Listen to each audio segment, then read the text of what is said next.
অনেক ছোটবেলা থেকে তো নিশ্চয়ই গান শিখছো। হ্যাঁ, একদম আনন্দ পাঠশালা যখন ভর্তি হয়েছে, মানে যেটা নার্সারি, তখন তুমি আমাদের পিতা তোমায় হাত জোর করে সবাই মিলে লাইন করে দাঁড়িয়ে প্রার্থনা। হ্যাঁ, প্রার্থনা। গানটার কিছুই মানে বুঝতাম না, একসঙ্গে গান করার একটা অভ্যাস তৈরি হয়ে গেছিল। তারপরে আমার এখনো মনে আছে, যখন পাঠভবনে ক্লাস 2 তে ভর্তি হলাম, তখন আমার পথে পথে পাথর ছড়ানো এই গানটা শিখেছিলাম। সবচেয়ে বেশি মনে পড়ে যে ছোটবেলায় আমাদের গান শেখাতেন মঞ্জু মাসি, মঞ্জু বন্দ্যোপাধ্যায়, আর আরতি বসু, যাকে কুট্টু মাসি বলতো। আমাদের কিন্তু গান শেখানোর মধ্যে বা শেখার মধ্যে কোনো বাহুল্য ছিল না।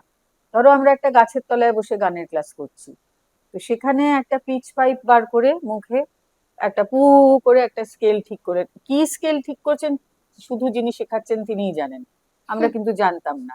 কিন্তু ওই সা আর পাটা কিন্তু কানে বসে যেত, যে যেই সাটা উনি বাজাচ্ছেন পিচ পাইপে, সেই সা থেকেই আমি যে গানটা ধরবো, ওটা কিন্তু উনি বলে দেননি আমাদের যে এটা সা, এরপর রে, এরপর গা। কথার কথা বলছি, যে তাল যে ধরে বলছে, কবে আমি বাহির হলে তোমারই গান গে, সে তো আজকে নয়, সে আজকে নয়, গল্প জুড়ে